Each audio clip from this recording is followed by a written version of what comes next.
producteur et distributeur dans une société qui est basée à Paris et à Bordeaux, qui s'appelle Les Valseurs. Je suis arrivé au cinéma pas du tout par la production, mais plutôt de l'autre côté, où j'ai travaillé j'ai écrit des films, réalisé des films pendant un certain nombre d'années. Et puis avec un ami qui écrivait avec moi, on a décidé au bout de 7-8 ans de se lancer dans cette aventure sans vraiment savoir ce que ça voulait dire. On avait travaillé avec des producteurs, on avait fait des films, on savait fabriquer un film mais on ne savait pas exactement ce que c'était que produire. Mais on avait cette envie d'avoir un outil à nous pour accompagner les auteurs qu'on aurait envie d'accompagner. Et on a créé Les Valseurs en 2013, donc ça fait 9 ans maintenant. On ne s'interdit rien, on ne s'interdit pas de film, on ne s'interdit pas de genre. Là, en l'occurrence, aujourd'hui, on va parler d'un film d'animation. C'est vrai que nous, on ne s'est pas posé de questions le jour où on a découvert Ace Kartal, donc le réalisateur de ce film. Et on ne s'est pas dit, on n'a jamais fait d'anime, donc on ne peut pas en faire. On a trouvé un auteur qui nous parlait, qui avait une vision, qui avait quelque chose qui connectait chez nous. Et du coup, on s'est dit, allons-y, on va l'accompagner et on va produire son film.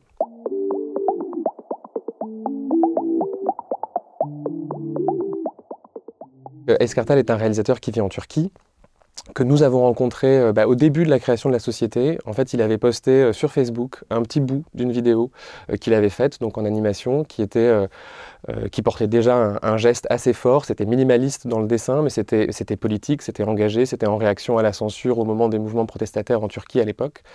Et on a clairement connecté avec ce qu'il avait envie de raconter. On n'avait jamais fait d'animation à l'époque, mais on ne s'est pas trop posé de questions. On lui a écrit. On s'est parlé via les réseaux sociaux, c'était déjà une relation déréalisée.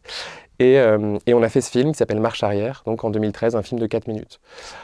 Ça, c'est donc notre première collaboration, à distance principalement. Et ensuite, I Got to Look Good for the Apocalypse, c'est notre 4e collaboration. Donc entre-temps, on a fait un autre court-métrage avec Canal+, dans le cadre de leur collection sur la liberté d'expression. Et puis après, on a fait un film qui s'appelle Vilaine fille, qui est un film qui a eu le César du meilleur court d'animation en 2018. Qui était un peu, pour nous, l'aboutissement de ce travail avec lui, et qui est un film extrêmement fort sur les violences sexuelles faites aux enfants. Donc Ace a vraiment une approche de l'animation très personnelle, et en même temps, il peut tout raconter. Je pense qu'on a commencé à parler de I Got to Look Good for the Apocalypse probablement au moment de la 2e vague, ou fin de la 1re vague. Et il avait envie de faire un film, tout simplement. C'est plutôt quelqu'un de solitaire qui avait l'habitude de vivre dans sa petite cave en Turquie où il fabrique ses films. Donc je ne pense pas que le confinement a été un problème pour lui. En revanche, de voir le monde entier se confiner, c'est là qu'il a commencé à se poser des questions. Et le processus créatif a été très original. C'est pas un processus classique où on reçoit un scénario, on l'étudie, on discute, on travaille l'écrit, et puis ensuite, une fois que le scénario est en place, qu'une animatique est en place, on lance la fabrication. Là, c'était un film dont on savait qu'il s'écrirait par les images. Et donc, on a fait énormément d'allers-retours, par petits bouts. Il dessinait des choses, il nous les partageait, on en discutait, on essayait de trouver du sens dans ce geste comme ça, dans les dessins qui sortaient. Et après, un truc de départ qu'il avait très fort, c'est qu'il voulait absolument que toutes les images du film, donc qui ne sont que des images dessinées ou faites en 3D, proviennent d'Internet. Donc ce qu'il a fait en fait, c'est qu'il trouvait des images sur Internet réelles et il les repeignait, il les redessinait. Et ces images-là étaient censées représenter le réel, du coup le monde dans lequel on vit. Et un autre élément qui l'intéressait et qui l'a rendu extrêmement curieux, c'est ce monde virtuel de jeux, d'interactions sociales qui sont, là en l'occurrence, donc dans le film, il s'agit d'un couple qui joue à des jeux vidéo en ligne, en VR.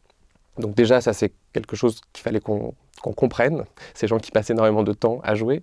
Mais en plus, on a découvert que non seulement eux jouent, mais qu'en plus un public les regarde. Et qu'il y a des millions de gens qui regardent ces deux joueurs ne rien faire d'autre que juste de vivre dans un monde virtuel. Et donc, voilà, il avait ce concept, il avait ce questionnement sur le réel, la crise, le Covid.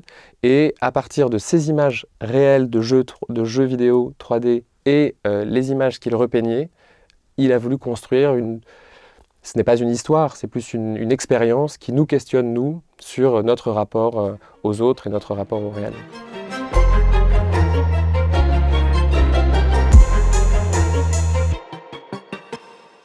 Je dirais que la clé pour réussir un film comme celui-là, c'est déjà la confiance, c'est qu'on se connaissait.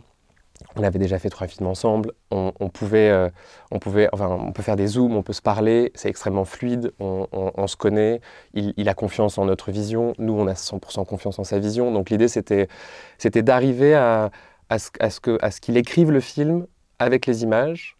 Et pour ça, c'était des dialogues et des essais, quoi. Après, oui, il n'y a pas de début, il n'y a pas de fin, mais en même temps, il y a un geste, quoi. Et mine de rien, il y a quand même des personnages, il y a quand même des situations, il y a quand même des choses qui font écho, je pense, en chacun de nous. On se retrouve dans certaines situations. Après, il y a quand même un arc, et il y a cette fin qu'il a trouvée d'ailleurs assez tard. On est passé par plusieurs fins différentes. Et je pense que ce qui a déclenché la fin pour lui, c'est la musique, qui est une musique trouvée également sur Internet, comme tout le reste de ce que l'on voit dans le film, et qui est un groupe de gens qui ont repris cette chanson That's Life, mais transposée un peu de façon humoristique avec le Covid. Et en fait, il s'est dit, ok, j'ai l'énergie dans laquelle je veux mettre les spectateurs à la fin. C'est-à-dire qu'il y a quelque chose d'un peu déprimant, lourd, sujet quand même assez complexe, et en même temps qui fait beaucoup réfléchir, mais il y a cette musique qui au final est une invitation à la fin juste à sortir de chez soi, à poser son casque VR ou les réseaux sociaux et juste aller embrasser des gens dans la rue, quoi.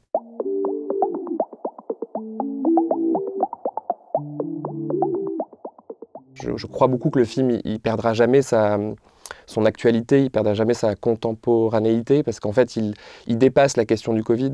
Le Covid était plus un prétexte, un constat, mais au final, la vraie question que le film pose, on se la pose tous les jours quand on passe 4 heures sur Instagram ou je ne sais pas combien d'heures à jouer à des jeux vidéo en ligne avec d'autres personnes. Donc c'est la question du réel, au final, c'est ça qui est au cœur du film, plus que le Covid.